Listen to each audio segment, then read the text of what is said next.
Le capitaine Jake Morrison savourait sa première gorgée de café sur la passerelle du poste de défense Liberty, contemplant le balai silencieux des étoiles à travers l'immense baie vitrée. La station flottait paisiblement en orbite haute, bercée par le lointain éclat de Jupiter et de ses lunes. Soudain, des lumières rouges jaillirent sur les consoles, envahissant la salle d'une urgence électrique. Les alarmes crépitèrent, brisant la tranquillité matinale. Jake faillit avaler de travers. Il toussa, éclaboussant son uniforme d'un filet de café brûlant. « Qu'est-ce que... » bredouilla-t-il, la voix éraillée par la surprise. De l'autre côté de la passerelle, la lieutenant Amy Carter fixait son écran, les doigts crispés sur le clavier. « Capitaine, je détecte environ 200 contacts, annonça-t-elle d'une voix blanche. Ils sont énormes. Chaque vaisseau fait la taille de Manhattan. » Jake bondit vers la console centrale et activa la diffusion visuelle. L'écran principal s'illumina, révélant une flotte démesurée. Des vaisseaux de guerre extraterrestres, hérissés de canons, se balançaient maladroitement autour des lunes joviennes. Les coques semblaient avoir été assemblées à la hâte, comme des blocs de villes blindés, criblés de tourelles et de lances énergétiques, pointant dans toutes les directions, sauf la bonne. Jake esquissa un sourire narquois, la tension perçant à peine sous l'ironie. « Regardez-moi ces trucs », lança-t-il à la cantonade. On dirait qu'on a collé des canons partout sur un pâté de maison, sans se demander s'ils visaient vraiment quelque chose.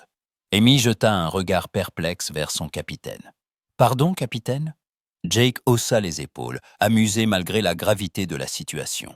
Ils mettent une éternité à tourner. C'est lent, massif et couvert de machins pointus. Je me demande si quelqu'un a seulement vérifié si ça servait à quelque chose. Un bip aigu retentit. Une alerte de transmission. Amy se pencha sur son clavier, ses doigts dansant avec frénésie. « Transmission entrante », signala-t-elle. « Multiples fréquences. » Jake tapota sur son badge. « Passe-moi ça, Amy. » L'image s'effaça, remplacée par la silhouette imposante d'une créature cristalline, sans visage mais rayonnante d'une autorité implacable. Son corps facetté diffusait des éclats bleutés, et la voix qui jaillit résonna dans toute la passerelle, grave, vibrante, comme le chant d'un ver brisé. Être primitif de la 3e planète. Je suis l'amiral Zixter Zixatara, de la flotte de premier contact de la Confédération galactique. Préparez-vous à accueillir vos nouveaux suzerains. Inclinez-vous devant la puissance de la Confédération, et peut-être vous sera-t-il permis de servir. Jake, imperturbable, esquissa un sourire moqueur et ouvrit le canal. « Eh bien, bonjour, amiral, capitaine Jake Morrison. Ravi de vous accueillir dans notre coin de l'univers. Vos vaisseaux sont impressionnants. » Petite question. Est-ce que ce qu'ils tournent vraiment? Ou est-ce que vous tirez à l'aveugle en espérant toucher quelque chose? Un silence lourd tomba sur la flotte ennemie. On aurait cru sentir, même à travers l'écran, l'incrédulité des officiers aliens. Amy dut se mordre la lèvre pour ne pas éclater de rire. Jake poursuivit, savourant l'instant. « Sans vouloir offenser, mais je vous ai vu essayer de contourner Jupiter. Ce gros vaisseau a failli pulvériser une lune.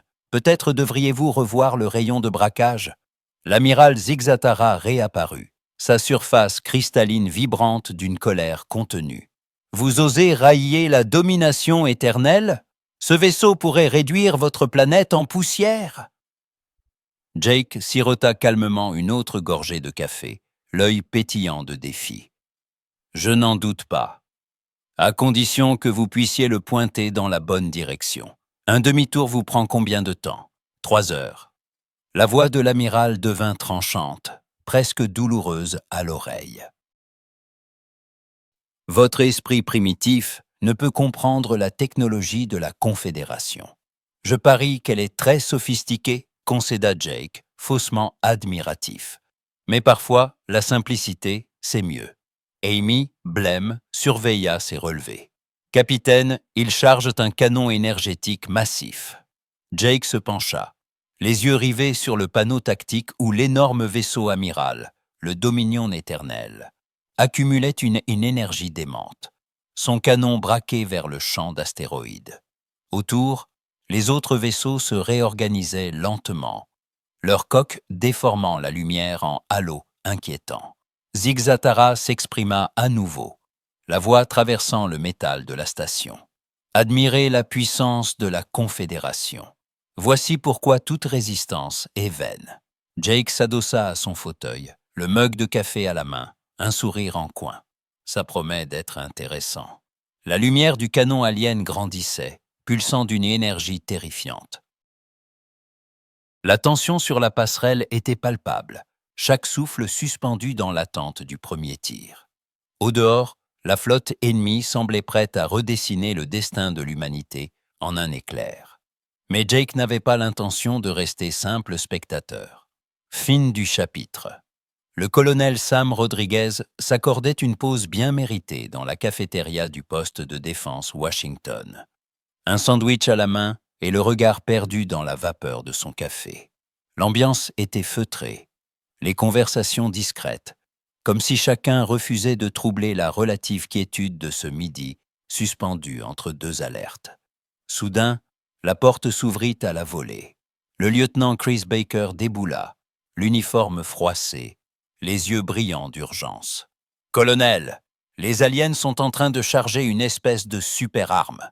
Les relevés sont hors normes. » Sam posa lentement son sandwich, essuya ses doigts sur une serviette et, sans un mot, suivit Chris à travers les couloirs vibrants de tension.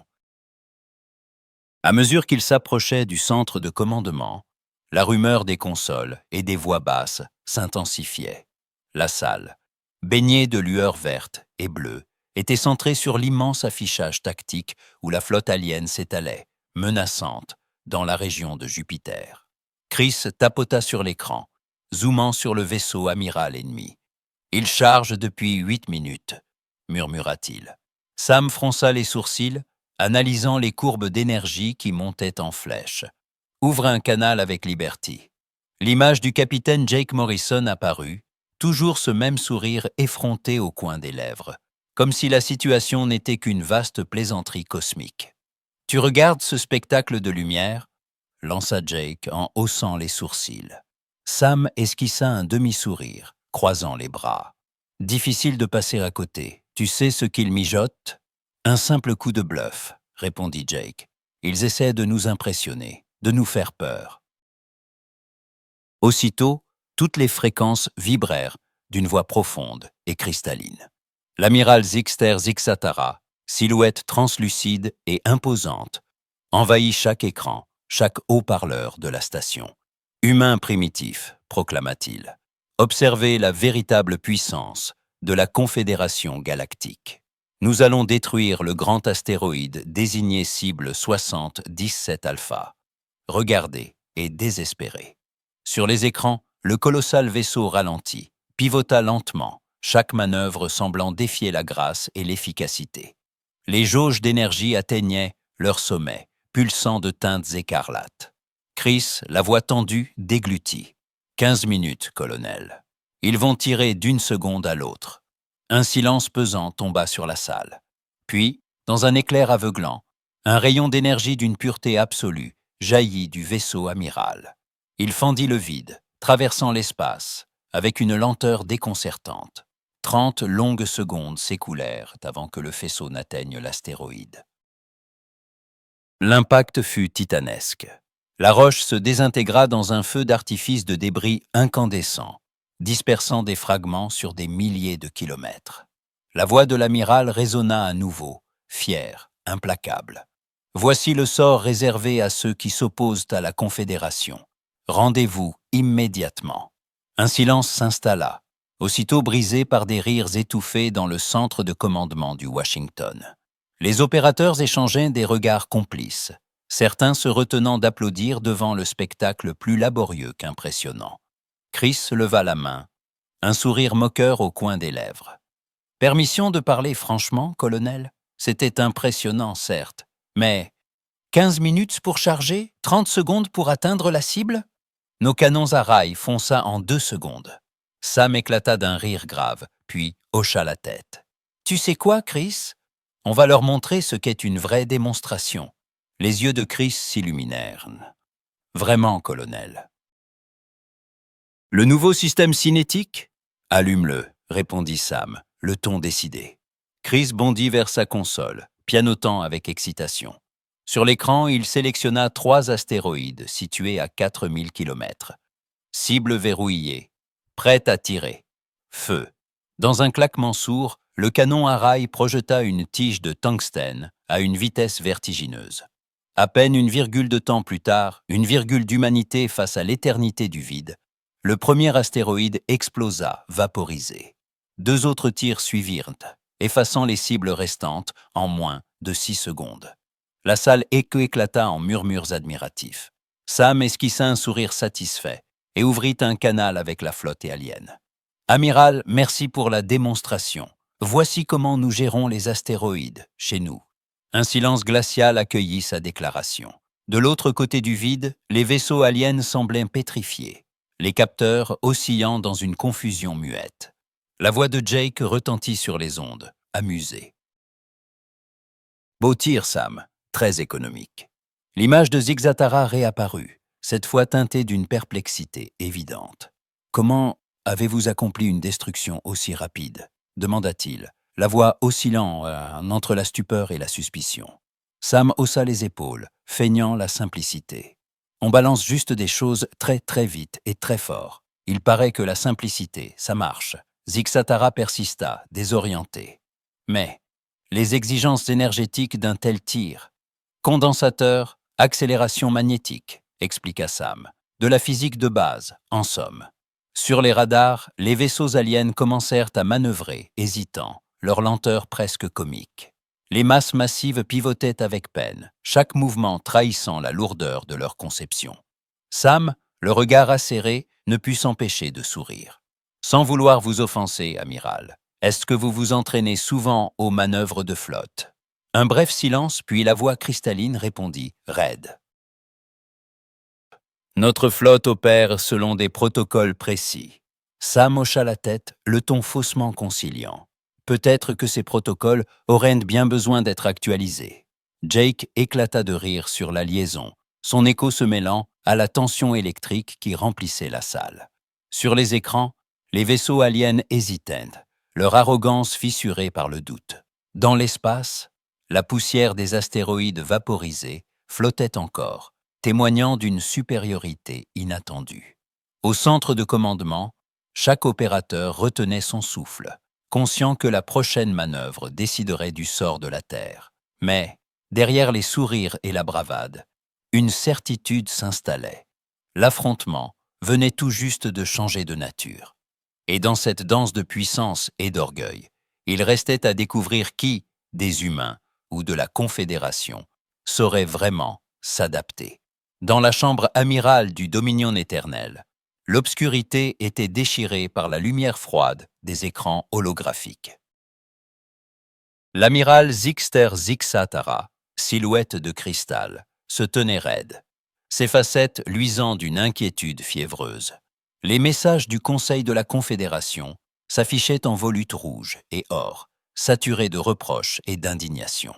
Zixatara serra les poings, sa voix résonnant dans la solitude de la pièce, vibrante d'humiliation. Leur solution primitive fonctionne mieux. Nos plus grandes armes, nos tactiques les plus raffinées, surpassées par des humains. Son regard glissa sur la liste des échecs récents. Chaque ligne, une blessure à son orgueil. Il ferma les yeux un instant, puis appela d'un geste ses principaux conseillers. L'un après l'autre, les formes cristallines et métalliques apparurent, s'inclinant devant leur chef. « Nous devons prouver notre supériorité », déclara-t-il, la voix tendue, mais pas par la force, par la sagesse, préparer un échange culturel, qu'ils voient la grandeur de notre civilisation. Les conseillers s'inclinèrent plus profondément, puis disparurent, chargés d'organiser une nouvelle forme de confrontation. Sur Terre, le soleil se levait sur des paysages ordinaires, ignorant le tumulte cosmique. Le docteur Ben Murphy, vétérinaire dans une petite ville perdue, marchait le long d'une route poussiéreuse, levant le pouce à chaque véhicule qui passait. Une navette passa en rugissant dans le ciel. indifférente à la simplicité de son voyage. Ben serra la bandoulière de son sac, se demandant ce que l'avenir lui réservait.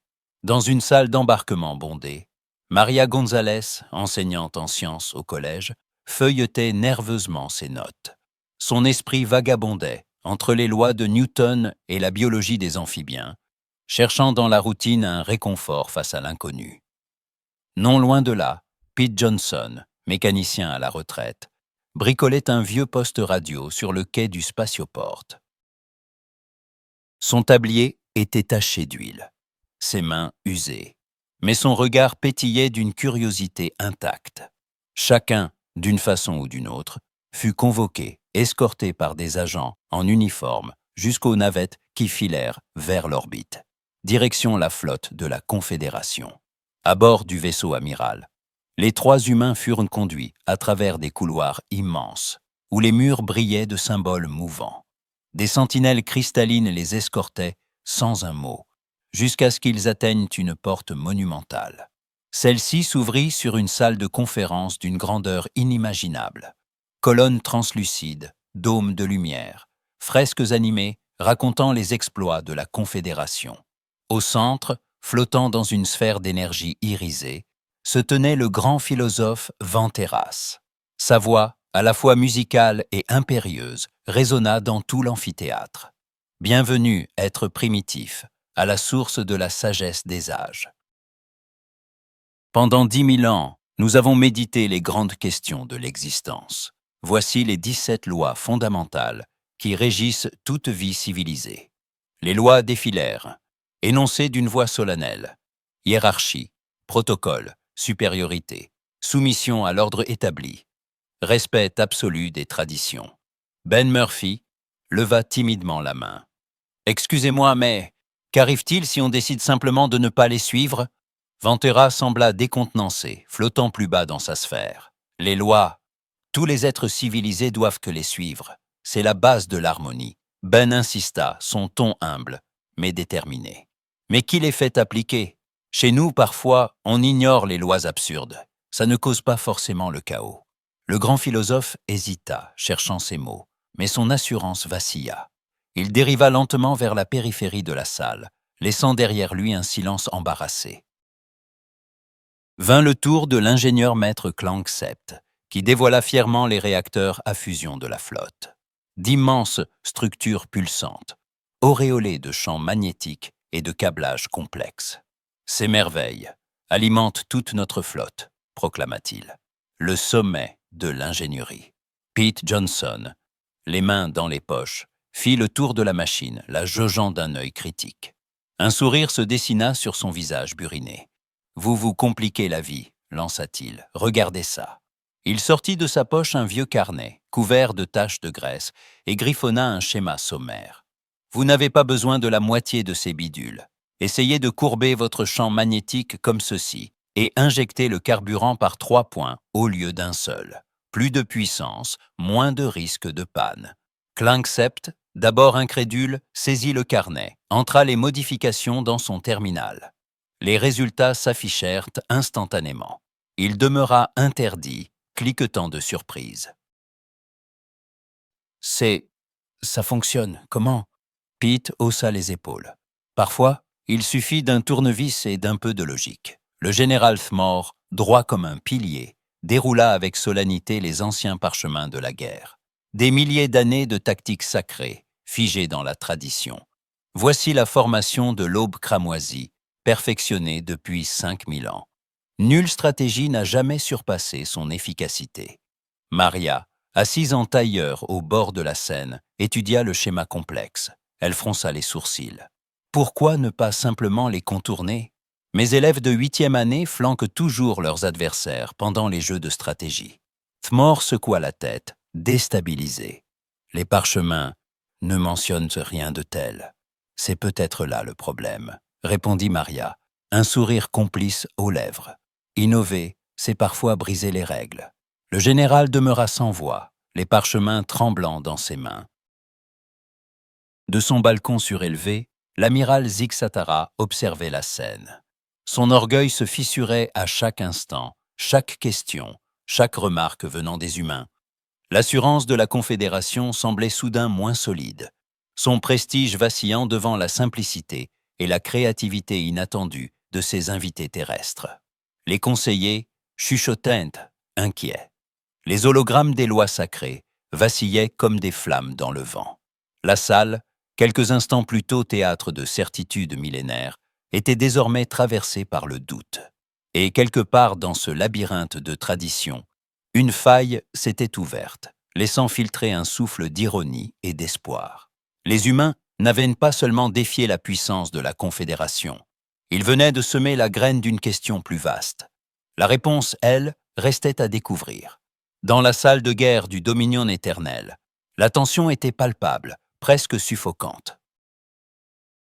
L'amiral Zixter Zixatara, debout devant la table de stratégie holographique, ses facettes étincelant d'une lueur inquiète, attendait le verdict du Conseil de la Confédération. Autour de lui, des généraux et des hauts fonctionnaires échangeaient des regards sombres, conscients que leur réputation était en jeu. L'atmosphère était chargée d'électricité statique et de non-dits, chaque mouvement accentuant la nervosité ambiante.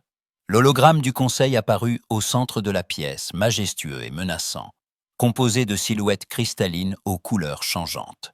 La voix du premier conseiller retentit, implacable. « Amiral Zixatara, l'honneur de la Confédération est terni. Les échecs répétés face aux humains sèment le doute parmi nos alliés. Il est impératif qu'ils ne sortent pas victorieux. Ils ne doivent pas gagner. Redressez la situation par tous les moyens nécessaires. » Zixatara inclina la tête, sentant le poids du regard de ses pairs. Ils ne gagneront pas. Je vous le promets. Nous allons les défier formellement, selon nos lois ancestrales. Le conseil disparut, laissant derrière lui un silence tendu. Zixatara inspira profondément, puis se redressa, la détermination sculptée sur ses traits de cristal. Il fit signe à ses officiers. Préparez la grande salle cérémoniale, rassemblez les délégués. Aujourd'hui, nous lançons un défi à l'humanité. Dans l'immense hall cérémonial du Dominion éternel, la lumière filtrait à travers des arches translucides, projetant des motifs kaléidoscopiques sur les murs d'opale. Des centaines de délégués aliens, venus de toutes les branches de la Confédération, s'étaient rassemblés sur des gradins suspendus, chacun arborant les insignes de leur monde natal. Au centre, une estrade circulaire attendait, baignée d'une lumière dorée. Zixatara gravit les marches avec lenteur, chaque pas résonnant dans l'immensité de la salle. Il s'arrêta, dominant l'assemblée, puis leva la main pour réclamer le silence. Les conversations s'éteignirent aussitôt, laissant place à un silence solennel. « Délégué de la Confédération galactique, entama-t-il d'une voix grave, aujourd'hui, nous faisons face à un tournant historique. Les humains de la Terre ont défié nos traditions, remis en cause notre supériorité, et, à plusieurs reprises, ont su surmonter nos épreuves par leur ruse et leur ingéniosité. Il est temps de restaurer l'honneur de notre civilisation. » Il fit un signe, et un hologramme de la Terre apparut au-dessus de l'estrade. « Par la présente, déclara-t-il avec emphase, la Confédération galactique défie officiellement les humains de la Terre dans 3 épreuves. 3 domaines qui font la grandeur d'une civilisation. La simulation de bataille, l'innovation technologique et la négociation diplomatique. Ces concours détermineront qui, de nous ou d'eux, mérite le respect des étoiles. » Un murmure parcourut l'assemblée. Les délégués, d'abord surpris, se redressèrent, certains affichant la fierté, d'autres une nervosité à peine dissimulée.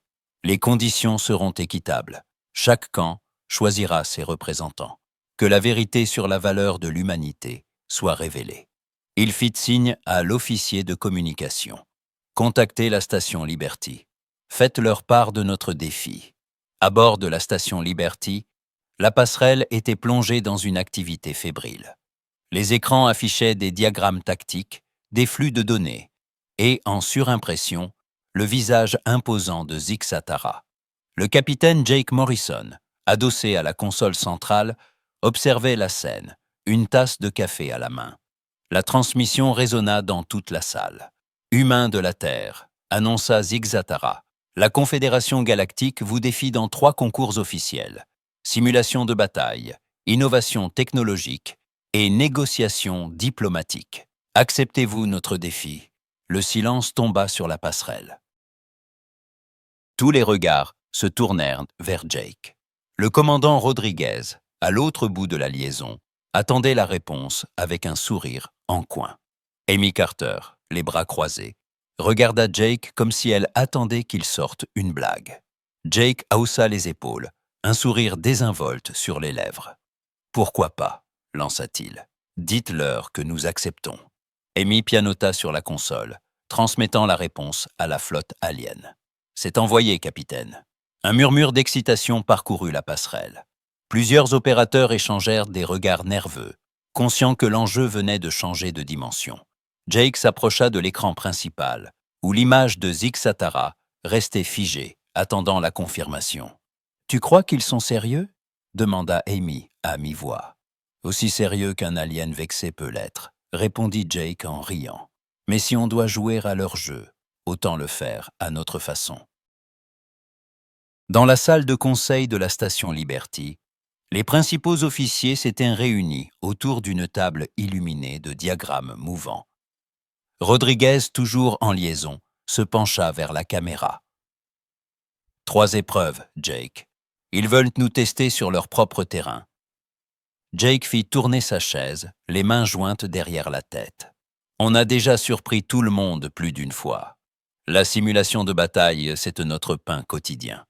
L'innovation, on a des ingénieurs qui rêvent de révolutionner le monde à chaque pause déjeuner. La diplomatie, bon, là il va falloir être créatif. » Amy intervint, un éclat de défi dans la voix. « Ce qui les inquiète, c'est qu'on ne joue pas selon leurs règles. » Rodriguez sourit. « C'est exactement pour ça qu'on a une chance. » Jake se leva, déployant une carte holographique des concours proposés. « Préparons nos équipes. Pour la bataille, on alignera nos meilleurs stratèges, avec un mélange de jeunes et de vétérans. Pour la technologie, il nous faut Pete Johnson et une équipe de cerveaux. Pour la diplomatie, quelqu'un de surprenant, quelqu'un qu'ils n'attendent pas. » Amy hocha la tête. « Maria Gonzalez ?» Elle a prouvé qu'elle sait déstabiliser même les généraux aliens. Jake approuva d'un signe de tête. « Qu'on la contacte. Et pour Ben Murphy, je veux qu'il supervise la cohésion de l'équipe. Il a le don de calmer les tensions. » Pendant ce temps, sur le Dominion éternel, Zig-Zatara réunissait ses propres conseillers. Le grand philosophe Van Terras, le maître ingénieur Clank Sept et le général Tmor prirent place autour de la table de cristal. « Les humains ont accepté », annonça Zig-Zatara. « Il n'y aura ni retour en arrière, ni excuse. Préparez-vous à défendre l'honneur de la Confédération. » Van Terras, flottant dans sa sphère, murmura. « Leur imprévisibilité est déconcertante. Leur méthode défine la logique de nos traditions. » Clank Sept pianota frénétiquement sur son terminal. Leur capacité à simplifier ce qui est complexe nous a pris de court. Mais cette fois, nous serons prêts. Tmor, droit et inflexible, s'exprima d'une voix martiale. La simulation de bataille se déroulera selon nos critères. Pas de place pour l'improvisation. Zig-Zatara acquiesça. Que chaque épreuve soit un exemple de notre supériorité. Mais n'oubliez pas, ils ne respectent pas nos règles. Préparez-vous à l'inattendu. Sur Terre, Maria Gonzalez reçut l'appel alors qu'elle corrigeait des copies dans son salon. Pete Johnson, lui, fut dérangé en plein démontage d'un moteur de navette. Ben Murphy, au chevet d'un cheval blessé, mit quelques secondes à croire au message qui s'affichait sur son communicateur. Quelques heures plus tard, tous 3 se retrouvèrent à la base spatiale, accueillis par une escouade d'agents en uniforme. Maria, un sac à dos rempli de manuels, leva les yeux vers Pete, qui portait son éternel carnet taché de graisse. Ben, vêtu d'une veste élimée, leur adressa un sourire rassurant. « Prête pour l'impossible ?» demanda Maria. Pete haussa les épaules, un éclat d'espièglerie dans les yeux. « On a déjà changé leur façon de penser. On peut bien les surprendre encore une fois. » Ben, d'une voix douce, conclut. « Ce n'est pas seulement une question de gagner. C'est une chance de montrer qui nous sommes. » Dans l'espace, deux civilisations se faisaient face, chacune consciente que l'issue de ces épreuves dépasserait la simple victoire ou défaite. Les premiers préparatifs battaient leur plein, les équipes s'entraînaient, les plans s'affinaient. De part et d'autre, les doutes et les espoirs se mêlaient, tandis que la galaxie retenait son souffle. Mais sous la surface, bien plus que l'honneur était en jeu, car parfois, ce n'est pas la force des armes ni la sophistication de la technologie qui décide du destin des mondes, mais la capacité à comprendre l'autre, à inventer, à s'adapter ou à tout bousculer. Et dans l'ombre des grandes salles et des passerelles illuminées, chacun se préparait à affronter l'inconnu, là où aucune règle écrite ne promettait de victoire. La porte de la salle de simulation de guerre du Dominion éternel s'ouvrit dans un chointement solennel. Les murs, bardés de moniteurs et de cristaux animés, baignaient la pièce d'une lumière bleutée. Au centre, les consoles de commandement formaient un demi-cercle face à l'estrade de contrôle. Tout était prêt pour la première épreuve, la simulation de bataille. Le capitaine Ryan Torres entra, détonnant dans cet univers de protocole, vêtu d'un simple jean et d'un t-shirt où s'étalait un dessin délavé de dragon. Il s'attarda une seconde, absorbant l'ambiance, avant de s'avancer d'un pas souple. Face à lui, les officiers aliens se tenaient au garde-à-vous, le regard dur. Sur la plateforme, le général Thmor, droit comme un pilier de basalte, régla les derniers paramètres sur l'ordinateur de guerre alien. Les hologrammes jaillirent, projetant une galaxie entière, ses étoiles, ses champs d'astéroïdes et ses flottes miniatures en suspension. Thmor déclara d'une voix résonnante, chaque mot pesant comme un verdict. Voici le scénario. Vous commandez 50 vaisseaux obsolètes, modèles centenaires. Nous en alignons 500, tous issus de la dernière génération confédérée. Votre objectif, survivre. Le nôtre, anéantir votre flotte. Ryan jeta un coup d'œil aux icônes holographiques, puis se tourna vers le général, un sourire narquois aux lèvres. Ça me semble équitable. On y va? Thmor, imperturbable, fit un signe. Les murs s'assombrirent. La simulation démarra. Des sons de moteur, de tir, d'alerte tactique emplirent la pièce, rendant l'expérience étrangement tangible. Sur la table de projection, la flotte alien se déploya avec une précision militaire, chaque escadre se positionnant en formation parfaite, prête à balayer l'ennemi dans une marée de feu méthodique. Ryan resta un instant immobile, observant les schémas de vol, les champs de mines, les trajectoires d'interception calculées au micron près. Puis il s'anima, doigts dansant sur la console de commandement. Il scinda sa flotte en petits groupes, dispersant ses vaisseaux autour d'un vaste champ d'astéroïdes.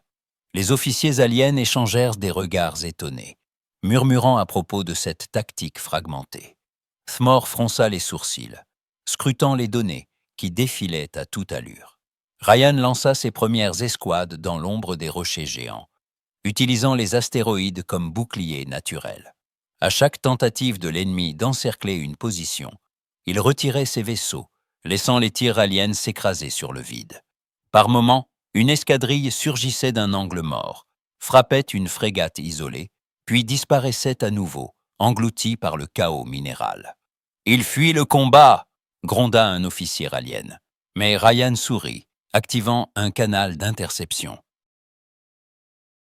Pas la fuite, juste un peu de créativité. Lentement, la formation parfaite de la flotte alien commença à se fissurer.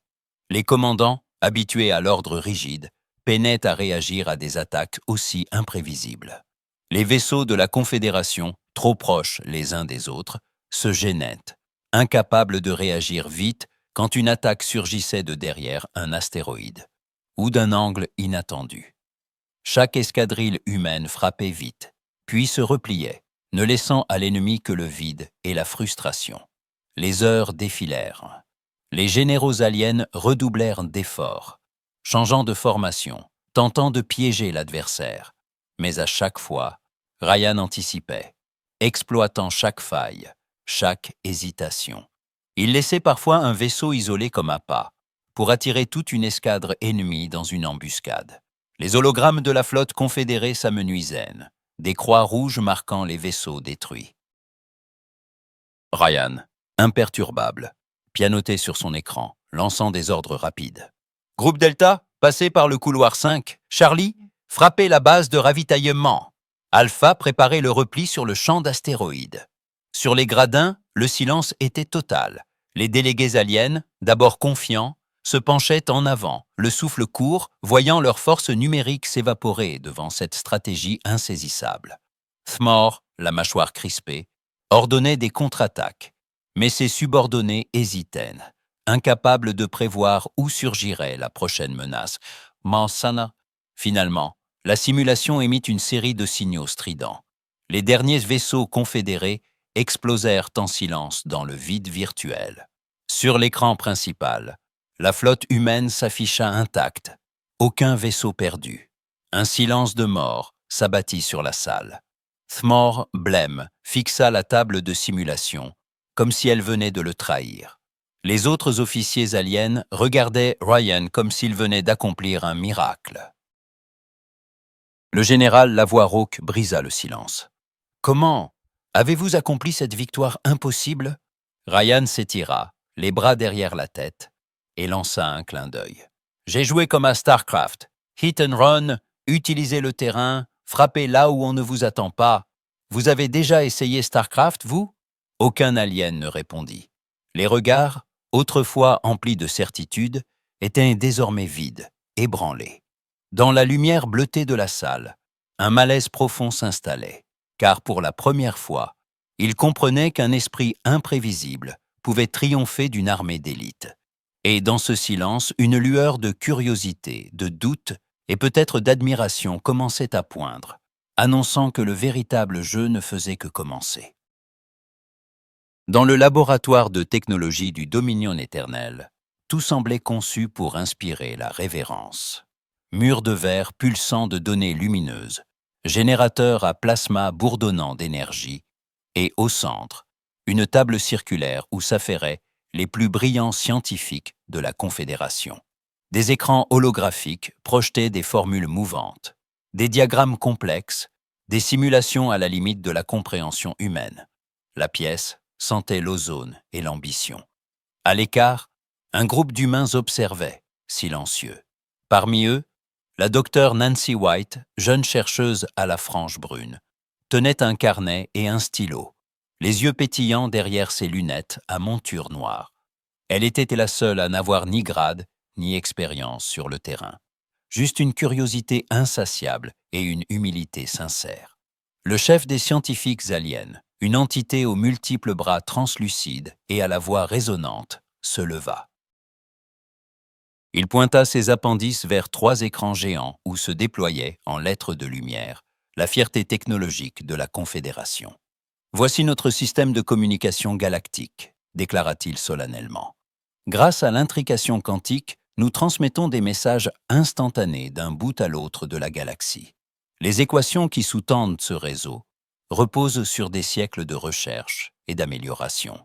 Observez la matrice d'entanglement, les amplificateurs de spin, la synchronisation multidimensionnelle, des séquences de chiffres, de matrices et de schémas défilèrent, projetant sur les murs des arabesques mathématiques. Les scientifiques aliens, fiers, expliquaient chaque étape, la création des particules jumelles, le maintien de la cohérence quantique malgré les interférences cosmiques, l'utilisation de capteurs hyperfréquences pour stabiliser la transmission. Nancy prenait des notes, notant les points clés, les étapes de modulation, les problèmes d'effondrement de la fonction d'onde. À mesure que les explications s'accumulaient, son front se plissait, non pas de confusion, mais d'une forme de perplexité créative. Elle releva la tête à la fin de la présentation, alors que le chef alien concluait, sûr de son effet. « Aucune civilisation n'a jamais égalé la portée ou la stabilité de notre réseau. » Un silence respectueux suivit. Nancy leva timidement la main. « C'est impressionnant, vraiment. Mais avez-vous déjà essayé d'agrandir les particules quantiques ?» Un murmure parcourut le rang des scientifiques aliens. Le chef se tourna vers elle, interloqué. « Agrandir les particules quantiques ? Impossible. Par définition, leur nature repose sur la petitesse extrême. Toute tentative d'augmentation de taille provoque la décohérence immédiate. Nancy sourit, hésitante mais déterminée.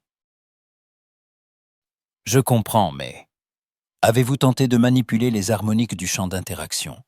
Si on pouvait accorder le champ pour stabiliser des états quantiques à une échelle plus grande, peut-être qu'on pourrait former ce que j'appellerais une macroparticule quantique. Je sais que ça semble fou. Elle chercha dans sa poche, sortit une serviette en papier froissé et commença à griffonner frénétiquement. Elle dessina un schéma simple, 2 sphères, reliées par une onde sinusoïdale, puis des lignes de champ, des annotations rapides sur la modulation du spin et la compression des fluctuations de vide. « Regardez », expliqua-t-elle en montrant la serviette. « Si vous ajustez la courbe harmonique ici, puis que vous injectez un flux de stabilisation sur ces 3 axes, vous pouvez peut-être maintenir la cohérence sur une structure bien plus grande. Cela réduirait la sensibilité aux interférences. Et si vous faites passer le flux de données par une macroparticule, la bande passante pourrait être démultipliée. Plus besoin de compenser chaque fluctuation microscopique, tout devient plus stable. » Le chef alien s'approcha, saisit la serviette avec une délicatesse presque religieuse. Les autres scientifiques se penchèrent, échangeant des regards d'abord sceptiques, puis intrigués. En silence, ils connectèrent la serviette à un projecteur qui numérisa le schéma et lança une série de calculs automatiques. Des équations jaillirent, des projections se formèrent dans l'air. Les variables s'ajustèrent, les harmoniques se superposaient. Et soudain, une nouvelle modélisation apparut. Une onde stable, gigantesque, portant des données sur plusieurs ordres de grandeur, au-delà de la norme confédérée. Un jeune scientifique alien, les yeux écarquillés, murmura « Les champs restent cohérents, même à cette échelle. » Et la latence, elle chute à presque rien. Le chef, habituellement impassible, laissa paraître une stupeur sincère. Cela bouleverserait nos communications. La portée, la fiabilité, la capacité, tout serait démultiplié. Mais comment avez-vous eu cette idée? Nancy rougit, tripotant son stylo. C'est un de mes étudiants de première année. Il m'a demandé un jour pourquoi les particules quantiques devaient forcément être petites, et je n'ai pas su quoi lui répondre. Alors j'ai cherché, j'ai fait des essais. Je suppose que je n'ai jamais vraiment cru que c'était impossible. Les aliens échangèrent des regards sidérés. Une scientifique à la peau de cuivre avança, la voix tremblante d'excitation. Si nous adaptons ce modèle à nos répéteurs de chant, nous pourrions envoyer une transmission sur toute la galaxie sans perte de signal. Le réseau entier serait transformé et avec bien moins d'énergie. Nancy esquissa un sourire timide. Je suppose qu'on pourrait même imaginer un réseau intergalactique, si vous arrivez à augmenter l'échelle encore davantage. Le chef, toujours fasciné par la serviette, s'inclina légèrement. Vous venez de nous offrir un nouveau paradigme. Aucun de nos chercheurs n'a jamais envisagé de s'affranchir des limitations traditionnelles. Votre perspective est révolutionnaire. Autour de la table, l'excitation montait. Les scientifiques aliens lançaient déjà des simulations, des modèles, des projets d'expérimentation. Certains parlaient d'une ère nouvelle pour la Confédération. D'autres, plus sobres, se demandaient comment un simple humain, sans superordinateur ni laboratoire, avait pu ouvrir cette porte. Nancy se sentit soudain un peu dépassée par la tension. Elle recula d'un pas, serrant son carnet contre elle. « Je n'ai fait qu'écouter une question idiote. Parfois, c'est comme ça que naissent les idées. » Les aliens l'entourèrent de questions. Sur les harmoniques de chant, les contraintes de température, la stabilité des états excités. Nancy répondit du mieux qu'elle pouvait, improvisant, suggérant des pistes, dessinant de nouveaux schémas sur des serviettes, des bouts de papier, même sur un coin de tablette alien. À mesure que la séance se prolongeait, il devint évident que la Confédération venait d'assister à un basculement. Les formules, autrefois figées dans la tradition, s'animaient soudain d'une vitalité nouvelle. L'esprit d'innovation, trop longtemps dompté par le poids de la certitude, retrouvait sa liberté. Et au cœur de ce tourbillon, Une jeune humaine, sans autre arme que la curiosité et l'humilité, avait transformé l'avenir des communications galactiques, simplement parce qu'elle avait accepté d'écouter une question naïve. L'émulation était contagieuse. Les aliens, d'abord sceptiques, la suppliaient à présent de rester, de travailler avec eux. Nancy, un peu éberluée, se contenta de sourire et de promettre d'expliquer, plus tard, comment elle avait eu d'autres idées bizarres. Dans le silence qui suivit, un souffle d'espoir et de respect traversa le laboratoire. L'innovation, désormais, n'était plus une affaire de puissance ou de tradition, mais d'audace et d'ouverture. Et sur le Dominion éternel, chacun sentait confusément que l'avenir ne ressemblerait plus jamais à ce qu'ils avaient imaginé.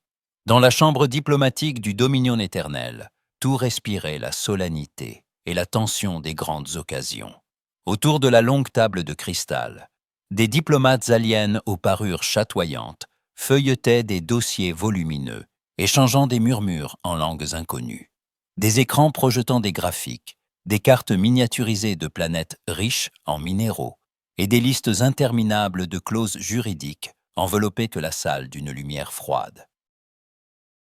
Au centre, le maire Tom Bradley observait la scène, droit dans son costume bleu marine, visiblement peu impressionné par la débauche de protocole. Un diplomate alien, à la peau nacrée et aux yeux multiples, fit glisser un dossier sur la table. « Voici le traité proposé », exposa-t-il d'une voix monocorde. 400 pages pour régler le différend commercial entre les systèmes de Zartan et de Velira concernant l'exploitation minière et la protection environnementale.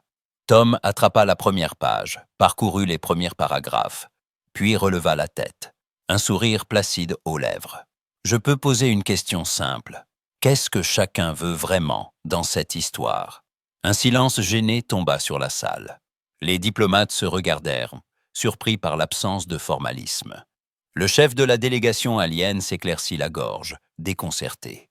« Nous voulons un accès équitable aux ressources minérales, mais aussi préserver la stabilité de l'écosystème local. » Un autre diplomate, tentacule nerveux, ajouta « Nos travailleurs réclament des emplois, une juste compensation et la sécurité des sites sacrés. » Un troisième, plus réservé, murmura « Les communautés locales exigent la protection de leurs traditions et l'assurance que les bénéfices seront partagés équitablement. » Tom reposa la page, croisa les bras. Donc, en résumé, emploi, argent et protection. On pourrait passer des semaines à débattre, ou bien on pourrait faire un barbecue et en discuter franchement. Les diplomates aliens échangèrent des regards déconcertés. Quelques traducteurs murmurèrent à l'oreille de leurs supérieurs. Finalement, le chef de délégation haussa les épaules, manifestement à court d'arguments. « Un barbecue ?» reprit-il, incertain. « Vous suggérez de résoudre un litige interstellaire autour d'un repas ?» Tom sourit, confiant, comme s'il proposait la chose la plus naturelle du monde. « Absolument. Chez nous, un bon repas détend tout le monde. » On discute, on rigole, et souvent, les problèmes deviennent plus simples. Essayez, vous verrez. Le protocole fut mis à mal. En moins d'une heure, une équipe de cuisiniers stériens, triés sur le volet et débarqués en urgence du module d'accueil, installa des grillades sur la plateforme extérieure du vaisseau amiral. Les aliens, perplexes mais curieux, contribuèrent en apportant leur propre spécialité. Champignons bioluminescents de Zartan, algues épicées de Velira, nectar de fleurs cristallines, viande marinée dans des liquides étranges.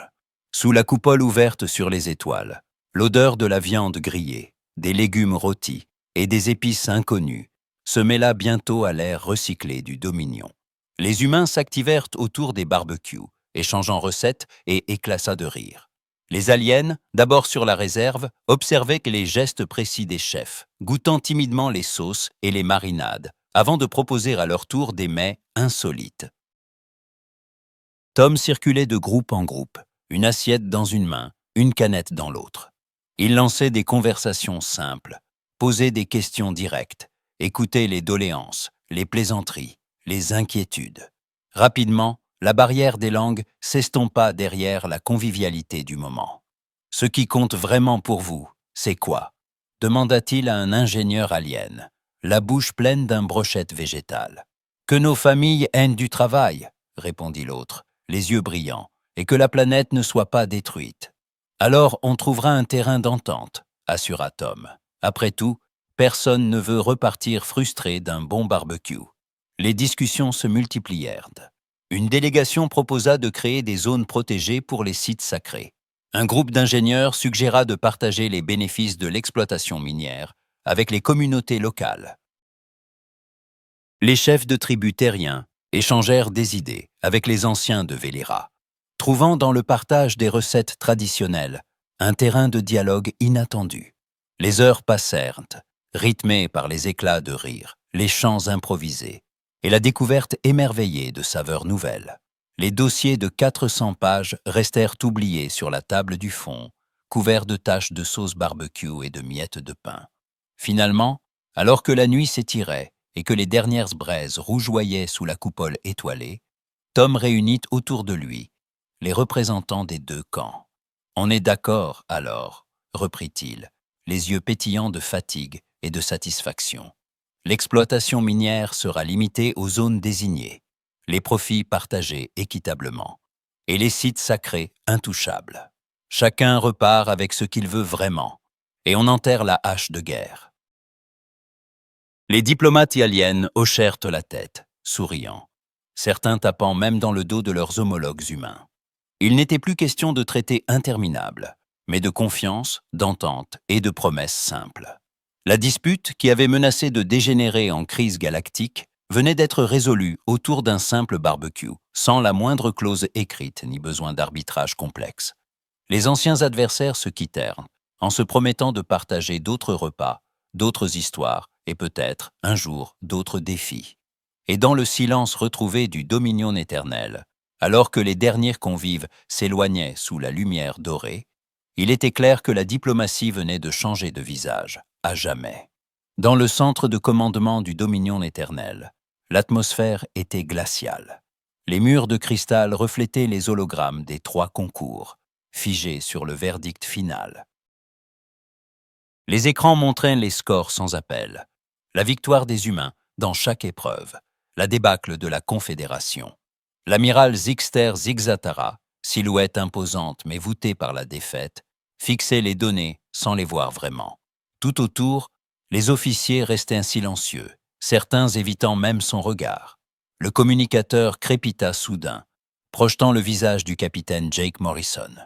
L'Américain souriait, une tasse de café à la main, comme s'il venait d'assister à un simple match amical. « Alors, amiral », demanda Jake d'un ton léger, « comment s'en est-on sorti ?» Un long soupir traversa la salle, résonnant dans les parois translucides. « Vous avez remporté les 3 concours », répondit Zixatara, chaque mot pesant comme un aveu. « Décisivement. » Jake haussa les épaules, amusé. « Et maintenant, on fait quoi? On rentre chacun chez soi ou il y a une suite à tout ça ?» Zixatara hésita, le regard perdu dans le vide. Sa voix, quand elle revint, était plus basse, presque humble. « Accepteriez-vous de nous enseigner comment vous faites? Comment vous pensez ?» Un silence étonné suivit. Jake cligna des yeux, puis son sourire s'élargit, cette fois dépourvu d'ironie. « On peut en discuter, amiral. On peut toujours apprendre, des 2 côtés. » 3 jours plus tard, dans une petite salle de réunion du Dominion, l'ambiance avait changé. Plus de solennité ni d'apparat, juste une table, 2 chaises, un écran éteint. La commandante Julia Parker entra, son dossier sous le bras, salua d'un signe de tête puis s'assit face à Zixatara. L'amiral, débarrassé de ses décorations, paraissait presque fragile, son cristal moins éclatant qu'autrefois. Il plongea son regard dans celui de Julia, cherchant une vérité que la technologie de la Confédération n'avait jamais su révéler. « Votre espèce s'est montrée supérieure », déclara-t-il d'un ton grave. « Comment est-ce possible ? » « Nous avons tout, la puissance, la tradition, la science. » Julia sourit doucement, posant son dossier sur la table. « Nous ne sommes pas supérieurs. On pense juste différemment. On cherche des solutions simples à des problèmes compliqués. Vous avez tout compliqué parce que vous croyez que la complexité, c'était la perfection. Elle sortit une tablette, projeta l'image d'un chasseur spatial humain, compact, profilé, presque modeste, à côté des vaisseaux monumentaux de la Confédération. Regardez nos chasseurs. Ils sont petits, rapides, pas très impressionnants. Mais ils sont efficaces. Zixatara fronça les sourcils, incrédule. Mais la taille, la puissance de feu, ce sont les critères de domination, non? Julia secoua la tête, amusée. Ce ne sont des atouts que si vous touchez votre cible. Si vous êtes trop lourd, trop lent, trop rigide, la puissance ne sert à rien. Nous préférons manœuvrer, surprendre, improviser. Ce n'est pas plus intelligent, c'est juste différent. Elle fit défiler des images de batailles récentes, de stratégies imprévisibles, de victoires obtenues non par la force brute, mais par la créativité, la débrouillardise. Ce qui vous a freiné, c'est que vous avez cessé de remettre vos méthodes en question. La tradition est devenue un dogme. Chez nous, on doute, on expérimente, on ose l'erreur. Zixatara resta silencieux un moment, méditant ses paroles. Son cristal vibra doucement, écho d'un trouble intérieur. Oublier de se remettre en question. C'est ce que nous sommes devenus, admit-il, presque pour lui-même. Un bruit soudain interrompit leur échange. La porte s'ouvrit brusquement, laissant entrer une créature insectoïde à la carapace luisante, les antennes frémissantes d'impatience. C'était Zip, un jeune assistant technique, connu pour son enthousiasme hors norme. Est-ce vrai que les humains apprennent à leurs enfants à remettre en cause l'autorité? Demanda Zip, la voix vibrante d'excitation. Julia éclata de rire, surprise par la question. Oui, on encourage même nos enfants à poser des questions, à défier les idées reçues. C'est comme ça qu'on apprend, qu'on progresse. Zip battit des pattes, visiblement fasciné. Pourriez-vous nous enseigner ça?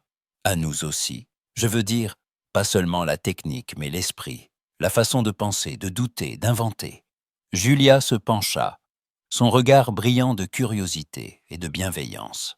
Peut-être que c'est exactement ce dont vous avez besoin, Zip.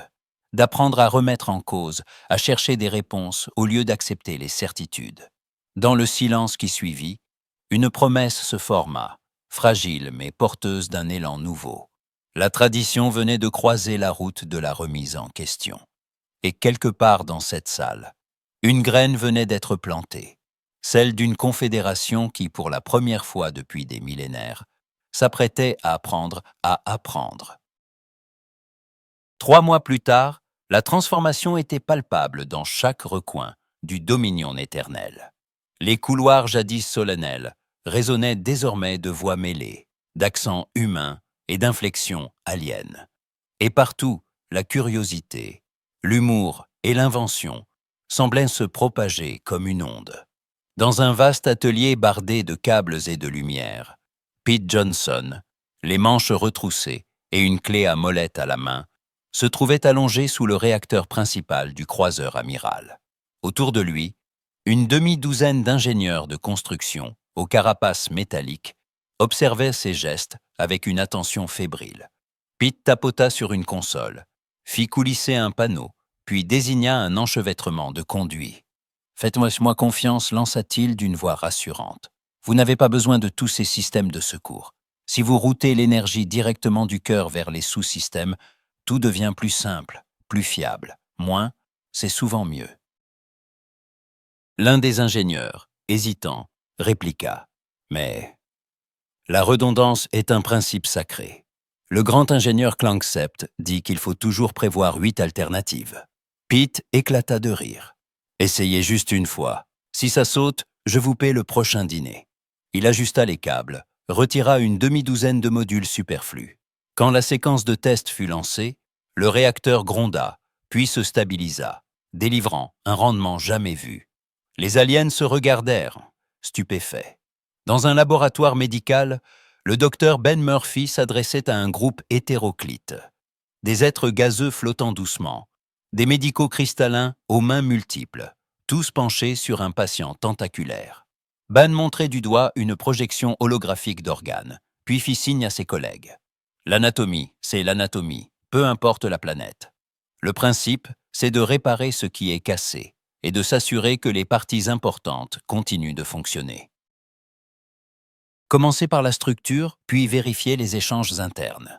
Un médecin alien demanda perplexe. Mais, si l'organisme n'a pas de centre vital comme le vôtre, ben souris. Alors cherchez ce qui l'anime. Chaque créature a son point faible, mais aussi sa force. Il faut juste apprendre à regarder autrement.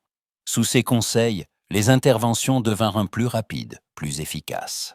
Les patients, qu'ils flottent, rampent ou scintillent, sortaient du bloc le sourire, ou l'équivalent alien, aux lèvres.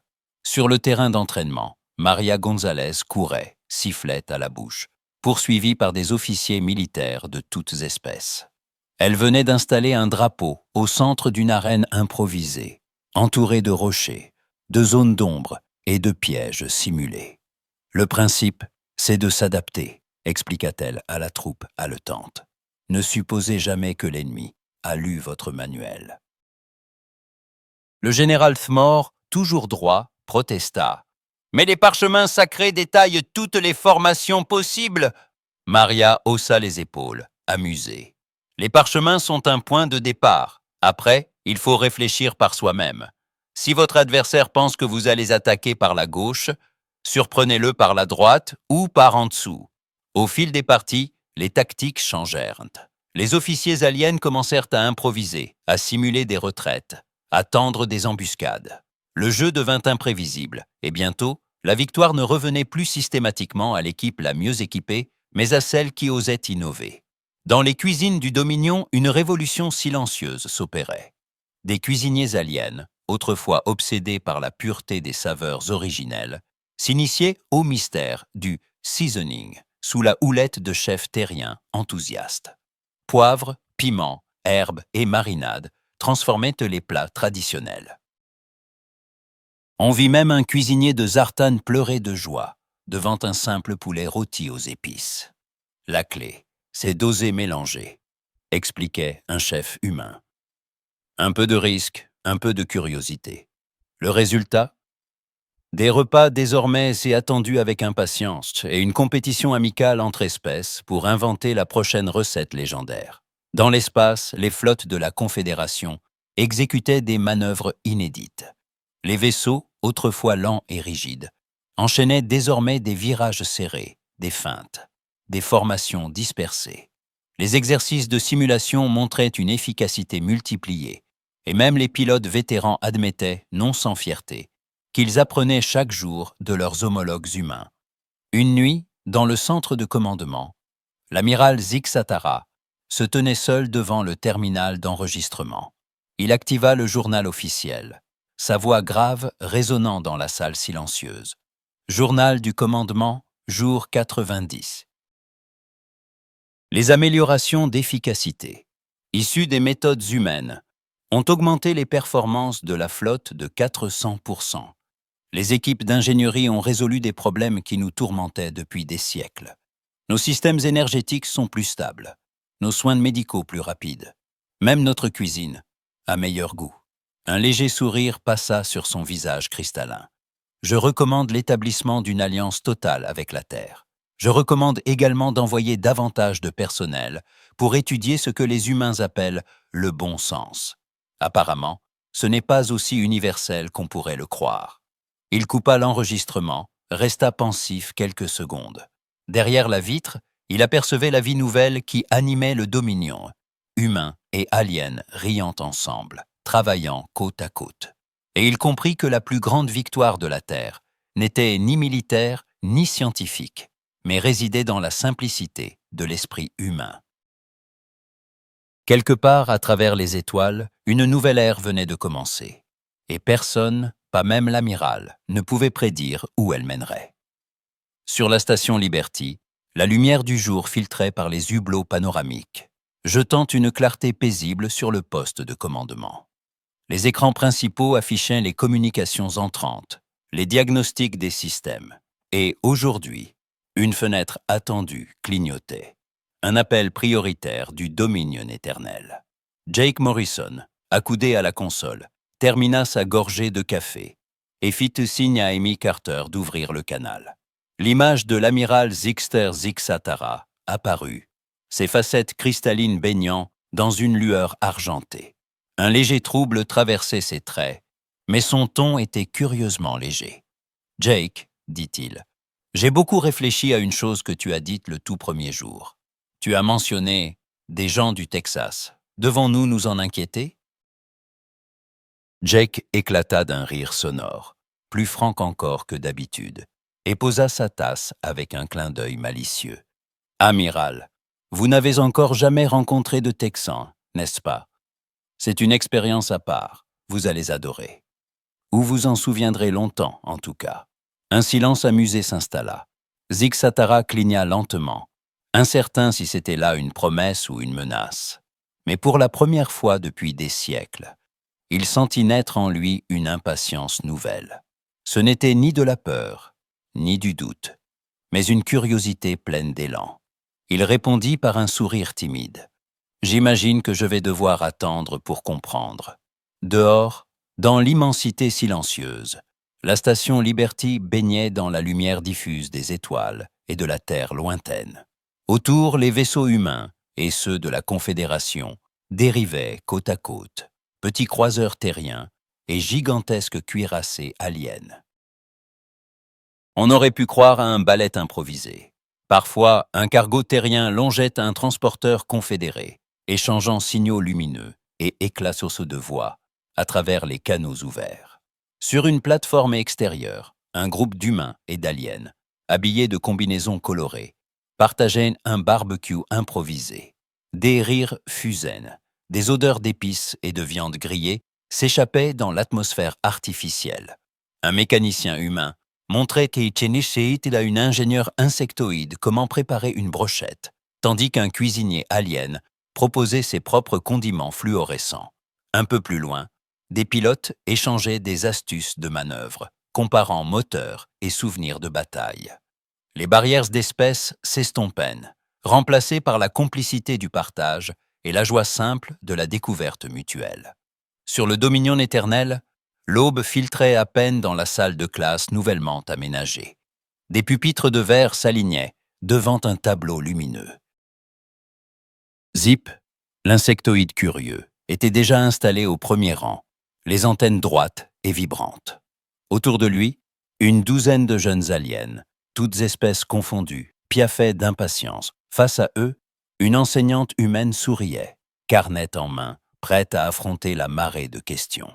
« Il n'y a pas de questions idiotes », déclara-t-elle avec chaleur. « C'est comme ça qu'on commence à changer l'univers. » Zip leva une patte, déjà prête à parler. « Est-ce qu'on peut vraiment tout remettre en question, même les lois de la physique ?»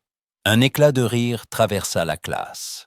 L'enseignante hocha la tête. « Surtout les lois de la physique. C'est en les questionnant qu'on découvre les exceptions, ou qu'on les comprend mieux. Et parfois, on trouve une nouvelle façon de voir le monde. » Les élèves aliens s'animèrent, posant des questions en rafale sur tout. La gravité, la cuisine, le pourquoi du barbecue, le comment des vaisseaux rapides. L'enthousiasme était contagieux, la curiosité sans limite. Pendant ce temps, dans le vide paisible de l'espace, la station Liberty et le Dominion éternel s'échangeaient des signaux de bienvenue. Les équipages s'apprêtaient à lancer de nouveaux chantiers communs, des ateliers de cuisine, des exercices de vol et des échanges scientifiques. L'alliance, née du doute et de la remise en question, se consolidait chaque jour. Et tandis que Jake, Zixatara et tant d'autres regardaient vers l'avenir, la galaxie elle-même semblait se détendre, respirer plus librement, comme si la simplicité d'un sourire ou d'une question pouvait, à elle seule, éclairer l'infini. L'avenir, désormais, n'était plus aussi compliqué.